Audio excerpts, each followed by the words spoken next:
You think you know your children, until the moment they show you exactly what you mean to them.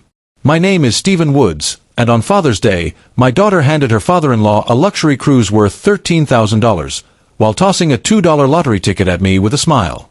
I thought the insult ended there. But that single ticket would unravel everything she believed she controlled. Before I begin, please subscribe and tell me where you're listening from. I'd love to know how far my story travels. My name is Stephen Woods, I'm 67 years old, and until that Father's Day dinner, I believed I had raised a good daughter. Her name is Kara, she's 33, and for most of her life, I thought she inherited her mother's kindness. I was wrong. Very wrong. The afternoon started with laughter, sunshine pouring through my dining room windows, and the smell of the roast I had cooked myself, because Kara said she was too busy to help. I didn't mind. I've lived alone for 8 years, ever since my wife passed from a sudden stroke. I learned to make peace with solitude. But I always held on to one thing. My daughter would never forget what I sacrificed to raise her. At least, that's what I thought. Kara walked into my house still wearing her expensive sunglasses, the kind she buys on credit and pretends she can afford. Behind her was her husband Eric, and trailing behind him was Eric's father, William, a reserved, polite older gentleman I'd only met twice before. I liked him. He had manners. He had grace. He had the kind of calm confidence that only comes from a lifetime of financial stability. I, on the other hand, grew up in a small, noisy home with hand-me-down furniture, and later became a mechanic who rebuilt transmissions for 40 years straight. I gave Kara everything a man in my shoes could afford. College, rent, a car, a cushion she never appreciated. When everyone settled in the dining room, Kara clapped her hands dramatically. Okay, time for gifts. My heart warmed. Father's Day. My only child. A moment that mattered. She reached behind her chair and pulled out a black velvet gift box. Large, polished, expensive. She handed it directly to Eric's father. These are for you, William, she said, her voice sweet, proud, just loud enough so everyone knew how generous she was being. William opened the box and exhaled softly. A cruise. Kara beamed. Not just a cruise. A luxury Mediterranean voyage. 2 weeks. Private balcony. Fully paid. Eric added, $13,000. Only the best for Dad. Everyone murmured, impressed, and the table buzzed with admiration as William thanked her. He even looked embarrassed by the extravagance, but grateful. Then Kara turned to me. Oh, and for you, Dad. She tossed a tiny folded lottery ticket across the table, and it landed next to my plate like a balled-up napkin someone was too lazy to throw away. Happy Father's Day, she said with a smirk. Hey, if you win anything, half is mine. Right. I paid for it. The ticket was still warm from her hand. $2. A joke. A humiliation wrapped in thin, cheap paper. I forced a smile, my fingers smoothing the wrinkled ticket. Thank you, sweetheart, I said quietly. Ah, don't look so serious, she teased. It's just for fun. But I wasn't stupid. I'd noticed the expensive jewelry on her wrist, the new handbag, and the way she avoided my eyes each time the bill arrived at restaurants lately. Something was off. I didn't know what yet, but something had shifted in her, something cold. As dinner continued, Eric bragged about the cruise itinerary while Kara leaned into him, glowing with pride. Not once did she glance at me with the warmth she used to have when she was a little girl, when she'd run into my arms after school smelling like crayons and sunshine. No. That girl was gone. After dessert, they all left quickly. No lingering hugs, no quiet moments, no gratitude. They rushed off to show other friends the cruise tickets. I sat alone at my dining table, staring at the flat, lifeless lottery ticket. It was almost funny. I had worked 16-hour days to pay for her college textbooks, for her car repairs, for her wedding she wanted bigger than I could afford. And she gave me a $2 ticket as a joke. But I didn't throw it away. Not yet. Maybe I kept it because part of me still wanted to believe she didn't mean to hurt me. Or maybe because some cruel part of life has a habit of hiding lessons in the smallest, most insignificant things. The next morning came with brutal clarity. Sunlight hit the kitchen counter where my laptop sat open. I sipped my coffee and logged into my bank account to make sure all my bills were paid. A quiet habit of a quiet man. Scrolling. Then I saw it. Premium travel services, $13,600. My hand froze. That was the price of the cruise. My breath caught in my throat. No. No, no, no. Kara still had authorized access to my account. The emergency access I set up after her mother died. I never removed it. I trusted her. I trusted her like a fool. I dialed her number. It rang only twice. "Oh, hey, Dad," she said, distracted. "Everything okay?" "You used my account," I said slowly. $13,000. "Oh, relax," she cut in. "It was for William's cruise. You weren't going to use that money anyway." My jaw tightened. "Kara, that was my retirement savings." "And families help each other," she snapped. "He's done so much for us. And honestly, Dad, don't be greedy. It's not like you're poor. You just don't spend money." I choked on my breath. "Kara, that's stealing." "You're being dramatic," she scoffed. "You should be happy your money went towards something meaningful." Meaningful. A luxury trip for a man who wasn't even related to me. I hung up before I said words I couldn't take back. I walked to the trash bin, lifted the lid, and stared at the lottery ticket I had thrown away in frustration earlier that morning. It lay crumpled beside coffee grounds. A joke gift. Bought with stolen money. Bought with my money. Something inside me cracked, not loudly but quietly, like a hairline fracture spreading through glass. I pulled the ticket out, smoothed it on the counter, and stared at the numbers. I memorized them. I told myself it didn't matter. I wasn't going to win anything. I just needed something, anything, to feel like I still had control over one small corner of my life. That afternoon, the house felt smaller. The silence heavier.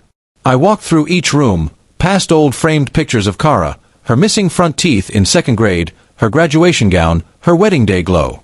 Each photo stabbed a different part of me. Was all of it fake? Or had life changed her into something I didn't recognize? When night came, I sat in my worn recliner, staring at nothing. I wasn't angry anymore. I was tired. Tired in a way I'd never felt in all my years of raising her alone. All I wanted was honesty. All I wanted was respect. All I wanted was my daughter. But what I had was a woman who saw me as nothing more than an ATM with a heartbeat. What I didn't know, what I couldn't possibly imagine, was that the real storm hadn't even begun. And that $2 joke ticket, the one she tossed at me without care, was about to change everything she cared about. When I went to sleep that night, I told myself I'd let everything cool down. I'd think clearly in the morning. Maybe Kara would come to her senses. Maybe she'd apologize. Maybe something inside her would remember I'm her father, not a wallet. But when sunrise spilled into my kitchen and lit up the pile of unpaid envelopes on my counter, I knew nothing was going to change unless I changed it myself. Still, I moved slowly that morning. Made coffee. Toast. Tried to keep my hands from shaking when I opened my laptop again, praying I'd misread yesterday's statement. I hadn't. Premium travel services, $13,600. There it sat, mocking me. Clear as day. Kara hadn't made a mistake. She hadn't acted accidentally. She had used me, because somewhere along the way, she had decided I didn't matter anymore. The house was too quiet. Chairs pushed neatly under the dining table from last night's dinner. My plate still drying in the rack. The same cheap lottery ticket lying flat on my counter, numbers half smudged from the coffee grounds I'd wiped away. I picked it up again. Smoothed it out. I wasn't sure why. Maybe because I needed something to hold on to. Maybe because it represented how little she thought of me. A cheap laugh. A performance. A joke. I slipped the lottery ticket into my jacket pocket. I didn't know why yet, but something told me not to throw it away again. My phone buzzed. Kara. Answer me. Dad, seriously? Are you still mad? It was family money. I didn't reply, but the messages kept coming, each one colder, sharper, more entitled than the last. She wasn't asking for forgiveness. She was demanding compliance. And every message confirmed exactly what I already knew. Something in my daughter had changed long before I noticed. I grabbed my keys, walked outside, and locked my door behind me. I needed air, needed distance, needed to step away from the walls that still held memories of her childhood. My neighborhood was alive the way it always was. A jogger with his golden retriever. Mrs. Patterson trimming her roses. A teenager riding his bike down the sidewalk like he owned the world. It should have been comforting. It wasn't. Not today. I walked aimlessly for a while before ending up at the small park 2 blocks south, the one with uneven benches and a fountain the city had stopped maintaining years ago. I sat on the far bench, closed my eyes, and listened to the distant hum of morning traffic. For years, this park had been the escape I never needed to explain to anyone. When my wife died, when the nights felt too long, when bills piled up so high they felt like physical weight, I came here. Today, it didn't comfort me. But it did give me clarity. I pulled my phone out and made the call I had avoided making for far too long. The bank. A woman named Rebecca answered, her voice gentle and measured. "How can I help you, Mr. Woods?" "I need to remove someone from authorized access," I said. My voice felt steadier than I expected. "Okay. And who is the authorized user?" "My daughter." There was a beat of silence, not judgment, just recognition. The kind of silence where someone understands more than you're saying. "Yes, sir. I can help you with that." She walked me through the security steps. Within 15 minutes, Kara no longer had the ability to touch a single penny of my hard-earned savings again. When the process was completed, Rebecca asked softly, "Is there anything else you need?" I didn't know why, but the kindness in her voice cracked something in me. "No," I whispered. "That's everything." When I got home, the house felt a little different. Not safer, not happier, but like I'd finally reclaimed something small inside myself. I made lunch, sat down at the table, and saw the lottery ticket still sticking out of my jacket pocket. I slid it onto the table. It stared back at me like a tiny ghost of last night's humiliation. That afternoon, I walked around the house like a restless ghost. I dusted shelves that didn't need dusting. Reorganized tools in the garage that were already neatly arranged. Tried to distract myself with television and failed miserably. At around 8 p.m., my phone rang. "Kara." "Of course." I answered, but only because avoiding her forever wasn't an option, yet. "What do you want, Kara?" I asked flatly. My card was declined. She didn't bother hiding the outrage in her voice. "Yes," I said. "I removed you from my account." "You what?" she shrieked. "Are you insane?" "Dad, I was standing at Nordstrom with an $800 bag. $800, and everyone was staring at me like I was poor." I almost laughed at the absurdity. "Kara, that's not my problem." "It is your problem," she snapped. "You embarrassed me." "No," I said calmly. "Your actions embarrassed you." Her breathing grew sharp, uneven. "You've always been dramatic," she spat. "Always cheap. Always holding me back." I closed my eyes. She wasn't even trying to hide it anymore. Not the greed. Not the entitlement. Not the lack of love.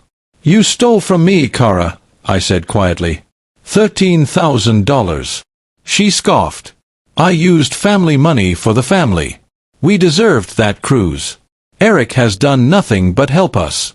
And all you ever do is sit on your money like you're waiting to die with it." The words should have hurt. But they didn't. Because they revealed something I needed to finally see clearly. Kara didn't resent me because of money. She resented me because I was no longer useful to her. When the call ended, I stared at my quiet living room walls. They felt like strangers too. Photos of Kara smiling at her high school graduation. Kara laughing in her wedding dress. Kara hugging me at her college ceremony. I looked at each one and tried to connect them to the woman on the phone. I couldn't. That night, sleep came in broken pieces. Every sound in the house felt louder. The creak of the wood floor. The hum of the refrigerator. The ticking of the clock on the wall. At 11:48 p.m., I walked back into the kitchen, poured a glass of water, and saw the lottery ticket lying where I left it. I picked it up again. I didn't know why. Maybe because I needed to hold something that symbolized how upside down my life had become. Maybe because part of me wanted to see if the universe had even the smallest shred of irony left to offer. I stared at the numbers again. Just numbers.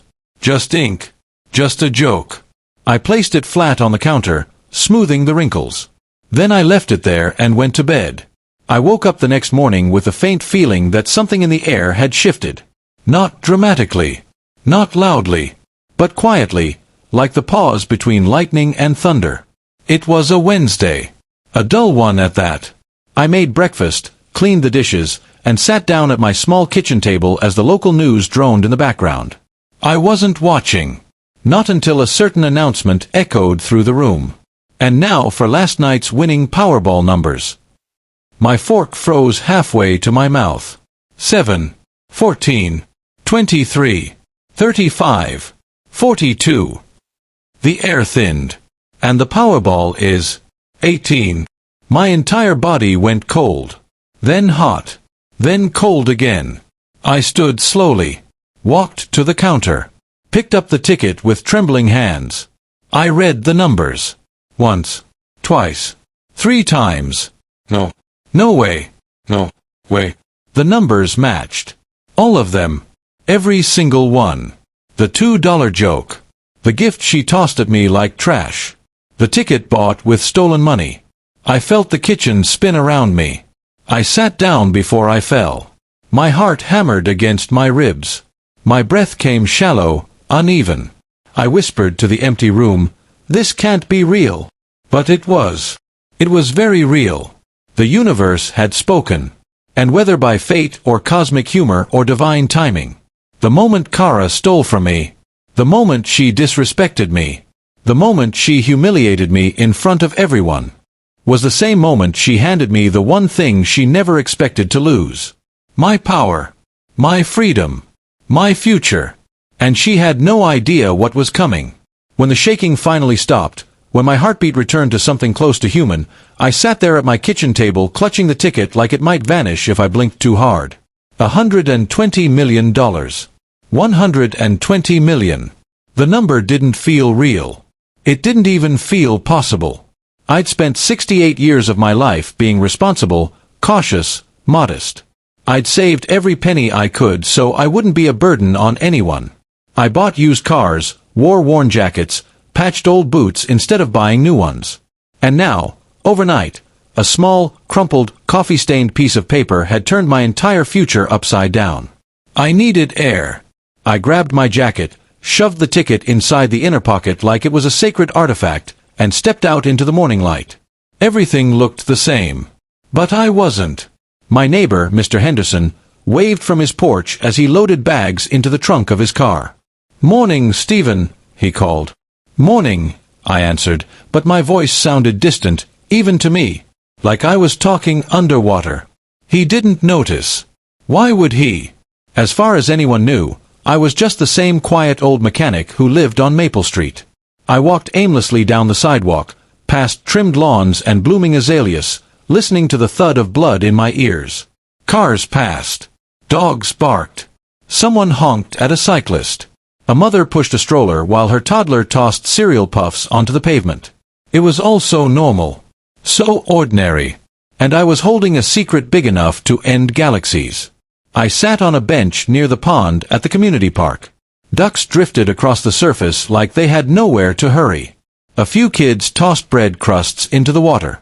I watched them, wondering how long it would take before reality settled in.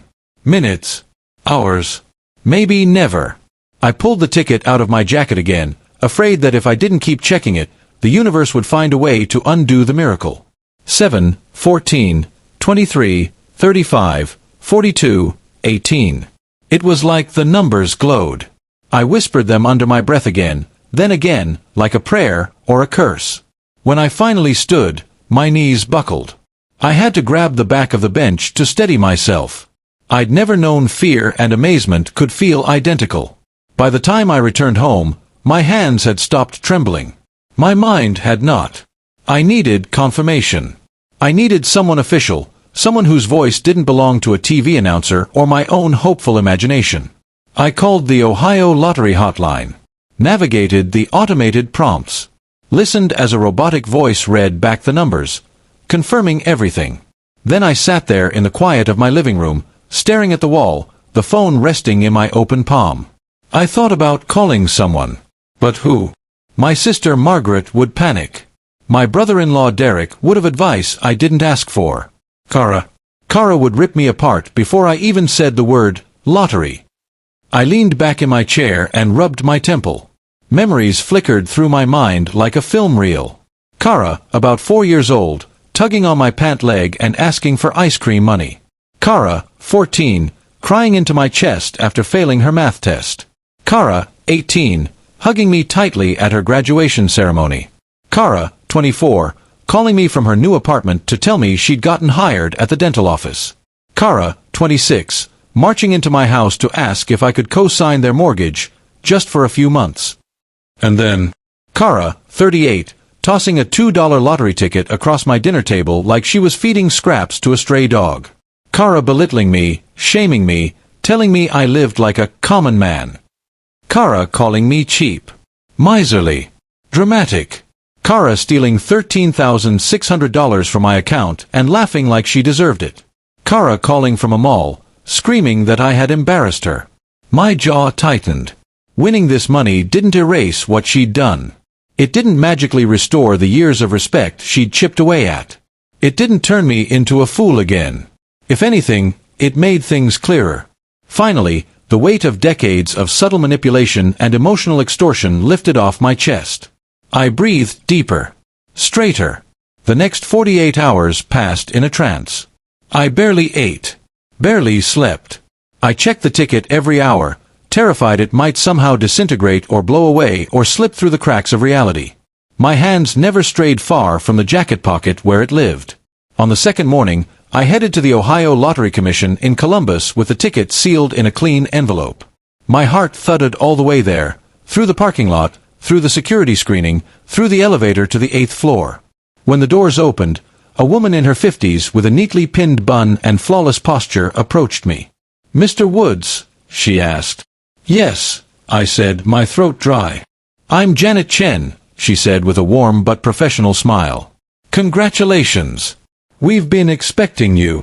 I followed her into a soundproofed office where 2 officials sat waiting, along with a sealed digital scanner, a stack of forms, and a recording device.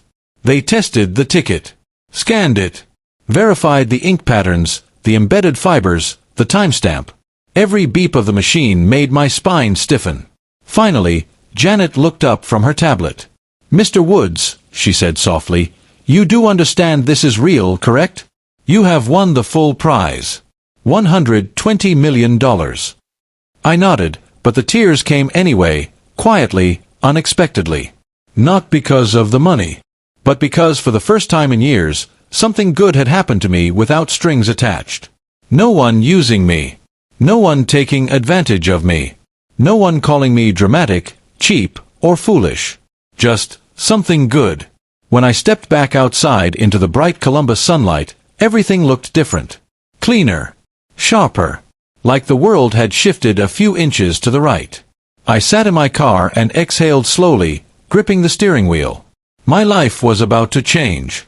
But before I changed anything else, before I bought a new home or upgraded my old car or hired attorneys or started deciding where to donate, I knew I needed to protect myself. Not from the world. From Kara. I drove to my attorney's office, one I hadn't visited in years. They squeezed me in that same afternoon after I mentioned inheritance planning. He was a thin, sharp-eyed man named Jack Weller. He'd handled my will when my wife passed, and he knew more about my finances than anyone alive. "Stephen," he said, shaking my hand with genuine warmth, "what brings you here?" "It's been a while. We need to update my will," I said quietly. "Immediately." His eyebrows lifted slightly. "Of course. Any significant changes?" "Yes," I replied. "Very significant." I explained everything. Kara stealing from me, the public humiliation, the entitlement. I told him about her demanding half of a gift she tossed at me like trash. I showed him printed screenshots of her texts. Jack didn't interrupt once. When I finished, he leaned back in his chair and steepled his fingers. "Do you want to disinherit her completely?" he asked. I hesitated for only a second. "Yes." "And the winnings?" he asked. "Do you want them protected under a trust?" "Yes." "Protected from her entirely?" He nodded, scribbling notes. "We can do that." Ironclad. I left his office feeling lighter. Legal weight lifted. Emotional weight lifted. For the first time in decades, Kara no longer had power over me. But the universe wasn't done testing me yet. I had barely locked my front door that evening when my phone began buzzing. Kara. Again. Again. Again. And again. She left messages. "Dad, I need to talk to you." "Dad, why aren't you answering?" "Dad, I know you heard about the lottery. Don't play dumb with me. You picked up the ticket, didn't you?" "Dad, call me back. Half of that money is mine." I sat on my couch and listened to each voicemail, one by one. She went from calm, to pleading, to angry, to threatening, to desperate, and then back to angry again. I didn't answer.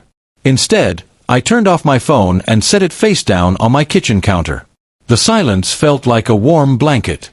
I stood there in the dim light, listening to the refrigerator hum. For the first time since my wife died, I felt peace. Real peace. But deep down, I knew something. Kara wasn't going to let this go quietly. And the storm she was about to unleash would test every ounce of strength I had left.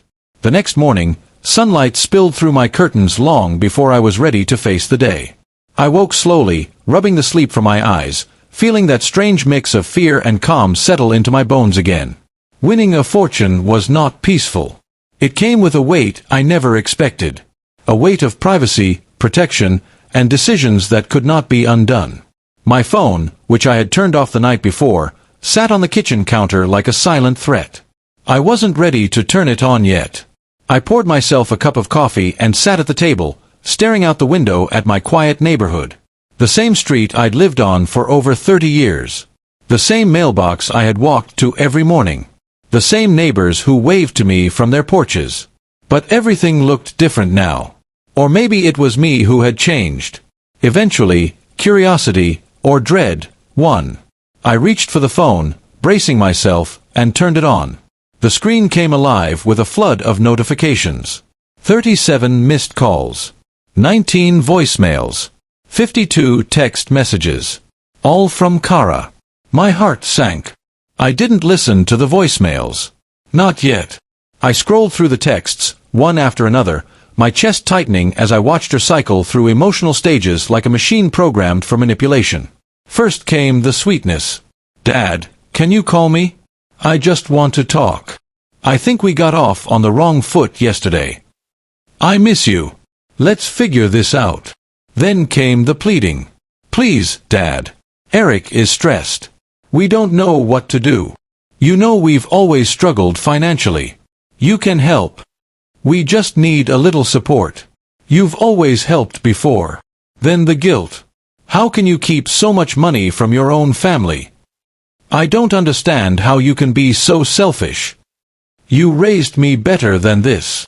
Then the anger. "You owe me. Don't forget that lottery ticket was mine. If you think you can shut me out, you're wrong. I'm not going to let you take what's mine." And finally, the threats.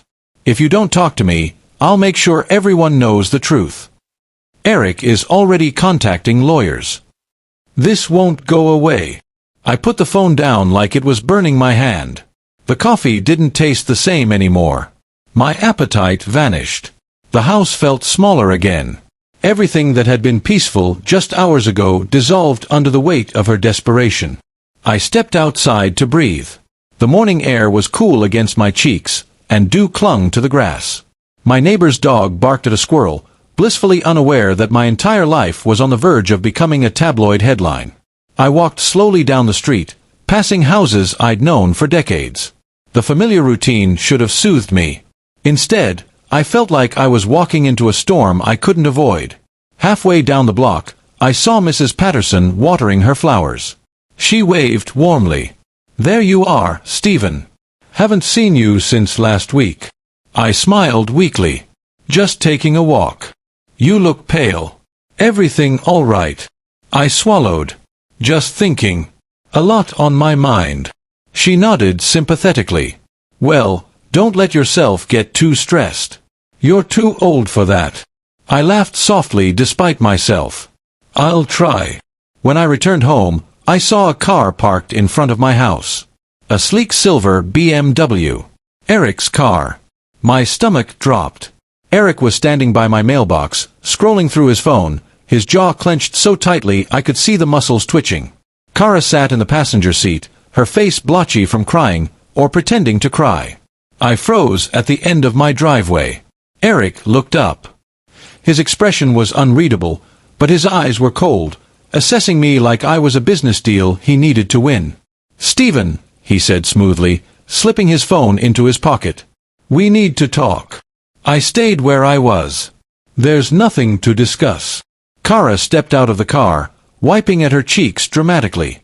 "Dad, please, don't do this." I didn't respond.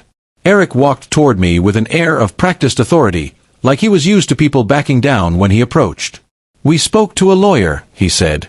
"Your claim to the winnings is complicated." "No," I replied calmly. "It isn't." "The ticket was in Kara's possession first," he continued. "She bought it. She gave it to you with conditions." "That's not true," I said. Kara stepped closer. "Dad," I said, "half was mine." Everyone heard me. I stared at her. She tossed that ticket at me like trash, laughing. There had been no agreement. No discussion. No understanding. Just mockery. Eric lowered his voice. "Look, we can avoid a messy legal battle. You give us half of the winnings, and this goes away." I almost laughed. "Half?" I repeated. "You think you're entitled to $60 million? "It isn't entitlement," Eric said coolly. "It's fairness." "And if I don't?" I asked. Eric stepped close enough that I could smell his cologne. "Then we'll take this to court. And we will win." I met his stare without blinking. "You won't." Kara's voice cracked. "Dad, why are you acting like this? We're family." "Family," I repeated softly. "You stole from me. You humiliated me. You attacked my character online. You threatened me. You demanded money you had no right to." Her face flushed with shame, or maybe anger. Eric put a hand on her shoulder. "Come on, Kara. He's made his choice." "No," she whispered, shaking her head. "He wouldn't do this to me. Not my own father. Dad, please, please don't shut me out." Her voice trembled, and for a moment, I saw a flicker of the little girl she used to be, the one who held my hand at crosswalks and drew me pictures with crayons. But then I remembered the woman who told the world I'd stolen from her. The woman who spent my savings like it was hers. The woman who demanded millions after giving me a gift worth less than a cup of coffee. I steadied my breath. "I'm done being your safety net, Kara," I said. "I'm done being treated as less valuable than your father-in-law. I'm done being used." She covered her mouth with her hand, a choked sound escaping her. Eric turned, guiding her back toward the BMW. "We'll see you in court, Stephen," he said calmly. "And trust me, you won't like how this ends." He opened the passenger door for her. Kara climbed in, sobbing into her hands. Eric gave me one last long stare. Then they drove away. My legs felt weak. I leaned against the porch railing, taking slow breaths, willing my heartbeat to return to normal. But it didn't. Because even though they'd driven off, I knew this wasn't over. Not by a long shot. That afternoon, I went back to my lawyer's office. Jack listened carefully as I recounted the confrontation. "We need more protection," I said. "They're not going to stop." He nodded. "I figured as much." We spent over an hour drafting new legal barriers, ironclad trust structures, airtight inheritance clauses, layers of documentation and notarized statements. We even recorded a video, with me reading a statement aloud, confirming I was of sound mind and fully aware of my decisions. Jack looked at me over his glasses. "You're doing the right thing," he said. "Then why does it feel so heavy?" I whispered. Because choosing your own peace over someone else's demands is never easy, he replied. Even when that someone is your child. By the time I left his office, the weight of the confrontation with Kara and Eric still clung to me like a shadow. But I felt strengthened, too. I wasn't going to be bullied. I wasn't going to be manipulated. I wasn't going to be guilt-tripped into giving away the life-changing miracle I'd been handed. As night fell over Maple Street, I sat alone in my living room, lights dimmed, listening to the hum of the refrigerator and the distant sound of a train horn. My thoughts were heavy. My heart was tired. But my resolve was stronger than ever. Tomorrow would bring new battles. But I wasn't the same man I'd been 3 weeks ago. I wasn't afraid anymore. The following week felt like walking barefoot across broken glass.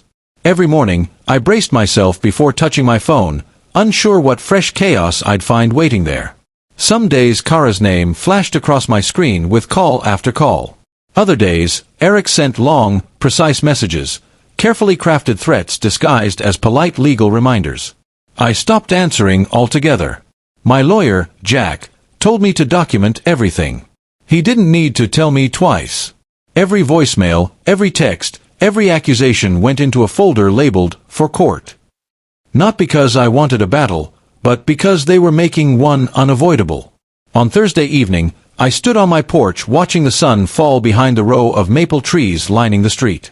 They glowed amber and gold like they didn't know the world was falling apart for me. The wind rustled through the leaves, carrying with it the smell of autumn and something else. Freedom, maybe. I was determined not to let this wind consume me. But Kara had other plans. 2 days later, the storm arrived. It was Saturday morning when I pulled into the grocery store parking lot. I needed bread, milk, and a little fresh air. My stomach had been in knots all week, but I forced myself inside, pushing my cart slowly through the aisles. I was halfway down the cereal section when I heard it. "There he is." A woman's voice, sharp, triumphant. I turned. Kara stood at the end of the aisle, flanked by 2 of her friends from the country club. All 3 of them stared at me like I was an exhibit at the zoo. "Unbelievable," one of them muttered loudly. "He's acting like nothing happened." A flush crept up my neck. I forced myself to keep walking, grabbing a box of oatmeal I didn't even need. Kara hurried toward me, her footsteps echoing through the aisle. "Dad, don't walk away from me." I didn't stop. "Dad!" she called louder. People were starting to stare. I turned slowly. "What do you want, Kara?" Her eyes were red, not from crying but from rage. Her expensive makeup looked slightly smudged, and her hair was pulled back too tightly, like she dressed in a hurry. "You blocked my number." "Yes, I did." "You embarrassed me," she hissed. "You cut off my cards. You made me look like a fool." "I did nothing of the sort," I replied calmly. "You stole from me." Her jaw clenched. "It wasn't stealing. It was family money, and Eric deserved that cruise." "There it is again," I said softly. "Eric deserved more from me than my own daughter." She flinched. Her 2 friends stood behind her like guards, their arms crossed, expressions hostile. "You're unbelievable," Kara said, her voice trembling. "I told you we needed help. Our house is at risk. Jake's tuition is behind. Eric's business is failing. We're drowning, and you're pretending none of that matters." "I'm sorry you're struggling," I told her honestly. "But I'm not responsible for your lifestyle. You chose that life." "You're responsible for me," she snapped. "You raised me. You're supposed to help me." I took a slow breath. "I did help you. 4 decades. But adults eventually become responsible for themselves." Her eyes darkened. "Then let me make something very clear," she spat. "If you don't help us, I will take everything from you. You won't enjoy a single dollar of that money." A couple in the aisle froze mid-step, staring. "Kara," I said quietly, "stop making a scene." "You think you can embarrass me," she continued, her voice rising. "Well, 2 can play that game." She spun on her heel and stormed away. Her friends followed, whispering to each other. I remained there for a long moment, gripping the handle of my cart until my knuckles turned white. The air around me buzzed with whispers, mothers with children giving me sympathetic or judgmental looks. I forced myself to finish shopping, though I barely saw what I put into my cart. Outside, the autumn air hit me like a slap. My hands shook as I loaded groceries into my car. This was rock bottom. Or so I thought. By Monday morning, the story had spread far beyond the neighborhood. Far beyond Facebook. My phone rang non-stop. Unknown numbers. Local journalists. Random strangers. The grocery store incident had been filmed. Of course it had.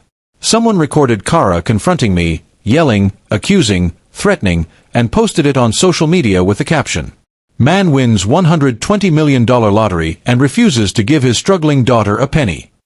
Thousands of comments poured in. Some supported me. Most didn't. People who didn't know me, had never met me, now called me greedy, selfish, heartless. My face, my tired, worn-out face, was plastered on hundreds of profiles. Jack called me immediately. "Stephen, don't engage. Don't respond. Let it blow over." "It won't blow over," I whispered. "I know," he admitted. "But responding will only pour gasoline on the fire." 2 hours later, Eric released a video. A calm, polished, rehearsed statement about family loyalty and deep sadness over my refusal to honor a mutual agreement. His smooth tone made my blood boil. Then Kara posted again, another tearful video, mascara streaking her cheeks, claiming she never wanted things to go public but felt she had no choice. It was all calculated. All a performance. And people were eating it up. Within a day, my mailbox filled with letters, some supportive, most vile. One envelope contained nothing but a single word written in red marker. Monster. By Tuesday, reporters were driving down my street. News vans parked by the corner. I peeked through my blinds like a criminal hiding from the world. Jack insisted I stay calm. But calm was impossible. My reputation was being shredded by the two people who had benefited from my sacrifices for years. And still, no matter how hard they pushed, I refused to break. That night, I sat at the kitchen table long after the sun had set, staring at the old family photos lining the wall. One picture caught my eye. Kara at age 6, wearing a handmade Halloween costume I'd stayed up half the night sewing. She was smiling, holding my hand, proud to show it off. I felt something crack inside me. A grief I hadn't allowed myself to feel. I missed that little girl. But she was gone. And the woman who had replaced her would ruin me without hesitation. After hours of staring into the dark, I made a decision. A quiet, dangerous, necessary decision. Tomorrow, I would start preparing for something I never imagined I'd need to prepare for. Life completely without my daughter. Not temporarily. Not until the storm passed. Permanently. The next morning, I drove to my bank and finalized a private trust that protected every cent I had. Then I visited 3 nonprofits and discreetly made plans that would move the bulk of my wealth into meaningful places when I died. My estate was secured. My legacy was protected. My daughter was excluded. Afterward, I visited a small cafe near the courthouse. I ordered coffee and sat by the window, watching cars pass by, each one carrying someone with a life far simpler than mine. A text from an unknown number buzzed on my phone. I assumed it was another reporter until I saw the first line. "Mr. Woods, please don't ignore this. It's William, Eric's father. The man who had stood up for me when no one else did."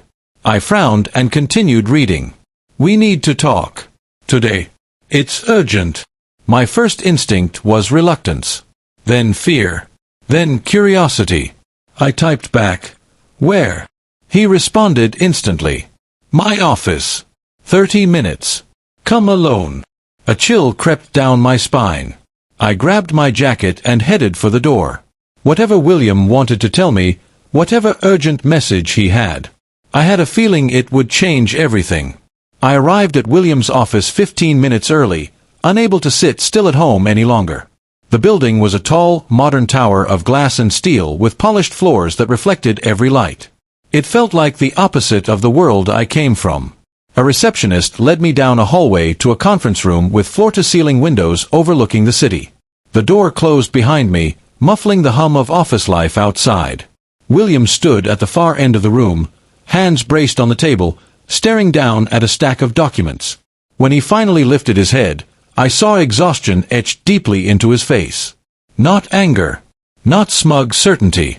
Exhaustion. "Stephen," he said, gesturing for me to sit. "Thank you for coming." I took the chair opposite him, my palms slightly damp. "What's going on?" He exhaled slowly, like a man preparing to remove shrapnel from his own body. "This is about Eric." My gut tightened. "What about him?" William sank into the chair across from me, suddenly looking years older.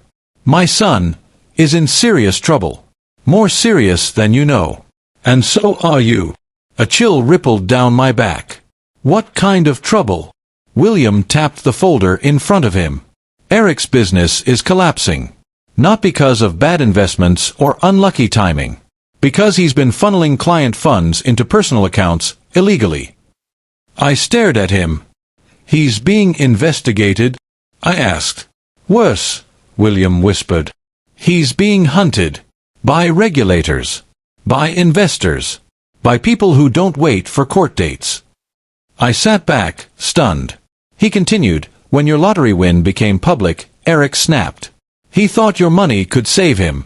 Pay off his debts. Cover the missing funds. Keep him out of prison." "So all of this," I breathed, "the social media attacks, the confrontation, the grocery store scene." "Desperation," William confirmed. "He thinks if he can claim half your winnings, he can buy time. Avoid consequences. Keep the investors quiet." "And Kara?" I asked quietly, my voice barely steady. William's expression softened painfully. "She doesn't know the full story. Eric has been lying to her for years. She thinks they're just struggling financially. She doesn't know he's facing jail time."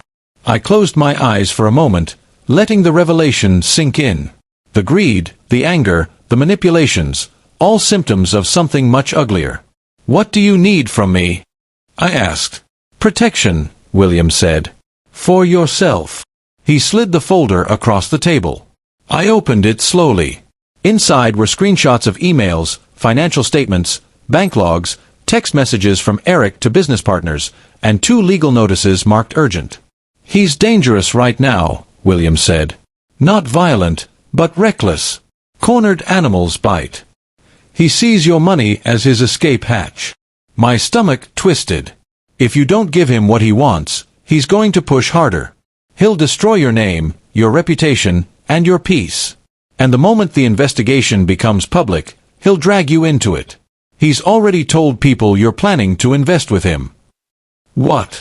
I whispered, horrified. William nodded grimly. "He's preparing a story that you promised him money. That he made investments on your behalf. That you changed your mind only after winning." I felt the room tilt slightly. This was beyond greed. This was survival, and he intended to survive by burying me. "You need to disappear for a while," William said quietly. "Let the investigation unfold. Get out of the blast radius." I shook my head. "Disappearing doesn't solve anything." "It protects you," he said. "And it stops Kara from being dragged deeper into his lies." The mention of Kara twisted something inside me. I still loved her. Even after everything. Even after she'd turned the world against me. "What happens to her?" I asked. William looked down. "When the truth comes out, she will have to face the consequences of marrying a man who built his life on deception. But at least she won't be implicated. Not if you stay far away from the mess." The silence in the room felt crushing. I rubbed my temples. I never wanted any of this. I never wanted to hurt her. "I know," he said quietly. "That's why I called you." I closed the folder and slid it back to him. "What do you recommend?" William folded his hands. "Move. Start fresh. Quietly. With your money secured and your name legally separated from theirs. The investigation will swallow Eric whole. When the dust settles, Kara will need to rebuild. She can't do that if she's still fighting you." I looked out the window, the city skyline shimmering under the late morning sun. Moving. Leaving behind everything I'd known. Starting over at 81 years old. But what was left for me here? Neighbors whispering. Reporters searching. Strangers judging. A daughter who saw me as an ATM instead of a father. A man drowning in criminal debts trying to use me as a life raft. I took a deep, steadying breath. "All right," I said. "I'll do it." William nodded slowly. "I'll help you." I hesitated. "Why?" His voice softened. "Because you are a good man. And my son lost himself a long time ago." The next month unfolded like a carefully choreographed escape plan. Jack handled the legal side, locking down my assets, transferring ownership to a private trust under a new name, and sealing all public records connected to the lottery. My address was removed from online databases. A private security consultant set up monitoring alerts in case Eric or Kara attempted to access my information. I sold my house quietly to a retired couple from Cincinnati who didn't care about gossip or scandals. Every day, I watched my life shrink one box at a time. I packed 3 decades of memories: my wife's favorite blanket, the china set we used only on anniversaries, the fishing rods I hadn't touched in years, the photos of Kara's childhood birthdays and school plays. I held each picture of her longer than I meant to. When the final day came, I stood alone in the empty living room, listening to the faint echo of my own breathing. The silence pressed against me like an old friend and a stranger at the same time. For the first time since my wife died, I let myself cry. Not because I was sad about leaving, but because staying had finally become impossible. I left the key on the counter and walked out without looking back. My new home was 3 hours away, in a quiet suburb outside Dayton. The house was smaller but bright, with a wide porch and a backyard full of hummingbirds. No reporters. No neighbors gossiping. No shadows from the past following me down the street. I spent my days fixing small things, tightening hinges, sanding old furniture, planting herbs in clay pots. Work that had nothing to do with money and everything to do with healing. And slowly, painfully, I felt myself uncoil.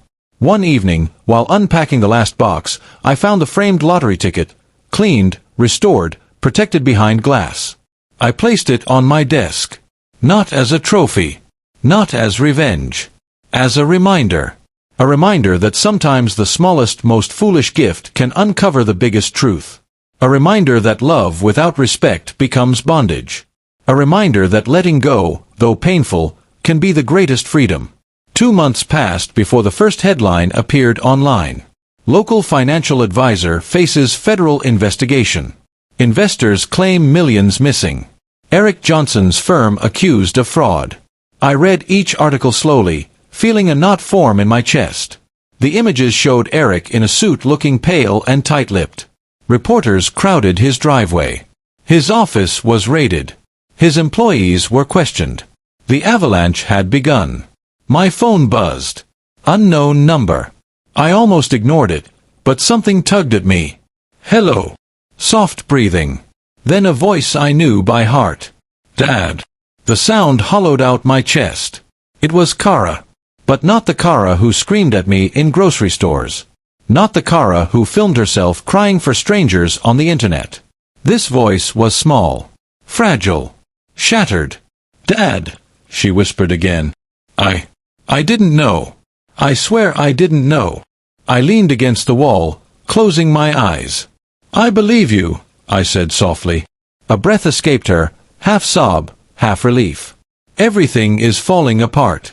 Eric is. He's in trouble. Real trouble.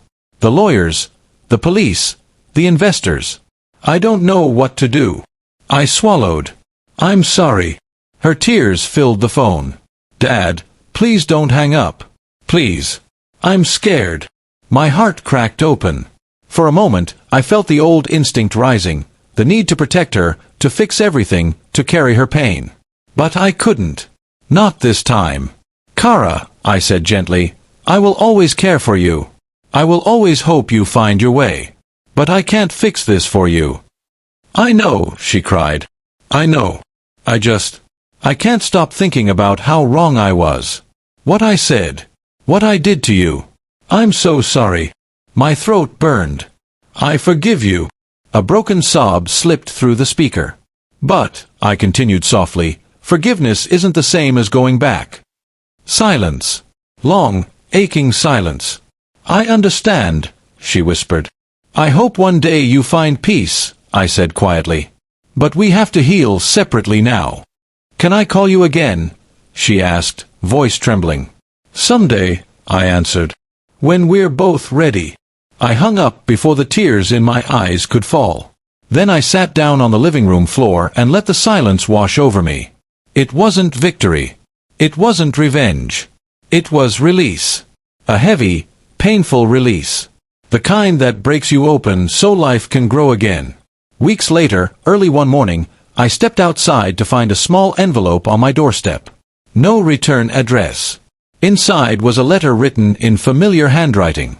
3 simple words. I'm trying, Dad. I read it twice. Then I placed it gently inside my desk drawer beside the framed lottery ticket.